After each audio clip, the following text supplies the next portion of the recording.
कोविड-19 महामारीमुळे कॉर्पोरेट जगतात मोठं परिवर्तन झालंय. वर्क फ्रॉम होमची संस्कृती होती, पण आता जवळपास सर्वच कंपन्या कर्मचाऱ्यांना कार्यालयात परत बोलावतात.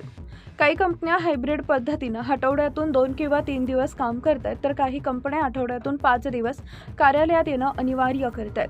त्याचप्रमाणे कंपनीच्या आठवड्यातून 5 दिवस कार्यालयात येण्याच्या नियमाला कंटाळून एका महिलेनं वार्षिक 10,50,000 रुपये पगार असलेल्या आपल्या IT नोकरीचा राजीनामा दिला. होय, या घटनेमुळे आता इंटरनेटवर मोठी चर्चा सुरू झाली आहे. तिनं नोकरी का सोडली, यावर नेटकर यांनी काय प्रतिक्रिया दिली. साधारणपणे आजकाल 10 लाखांपेक्षा जास्त पगाराची नोकरी मिळवणं सोपं नाही. जेव्हा तुम्हाला इतकी चांगली पगाराची नोकरी मिळते, तेव्हा कुणीही इतक्या सहजपणे हार मानण्यास तयार होत नाही.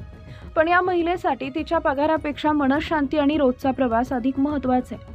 मिळालेल्या माहितीनुसार त्या महिलेची कंपनी तिला बऱ्याच काळापासून घरून किंवा हायब्रिड पद्धतीनं काम करण्याची परवानगी देत होती. पण अलीकडेच कंपनीनं एक नवीन नियम लागू केला की आत्तापासून सर्वांनी आठवड्यातून 5 दिवस ऑफिसमध्ये उपस्थित राहिलंच पाहिजे.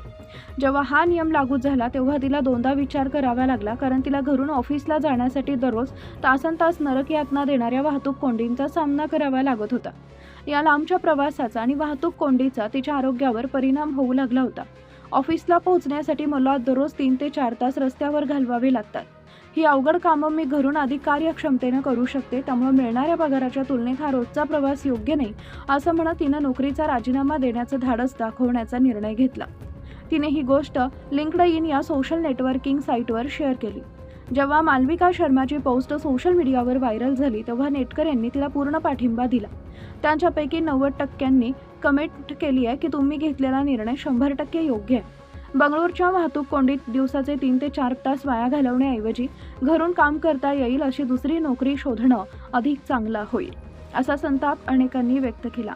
कंपन्यांनी आपल्या कर्मचाऱ्यांचं मानसिक आरोग्य आणि वेळेची बचत समजून घेतली पाहिजे. त्यांना लॅपटॉप समोर बसून काम करण्यासाठी कार्यालयात येण्यास भाग पाडणं मूर्खपणाचं आहे, असं म्हणत काही नेटकर यांनी कंपन्यांवर टीका केली. ही घटना याचा पुरावा आहे की आजची तरुण पिढी पैसा किंवा मोठ्या पगारासाठी आपल्या आनंदाचा त्याग करण्यास तयार नाहीये. प्रत्येक कर्मचाऱ्यासाठी काम आणि वैयक्तिक आयुष्य यांचा समतोल आणि आरोग्य खूप महत्त्वाचं आहे.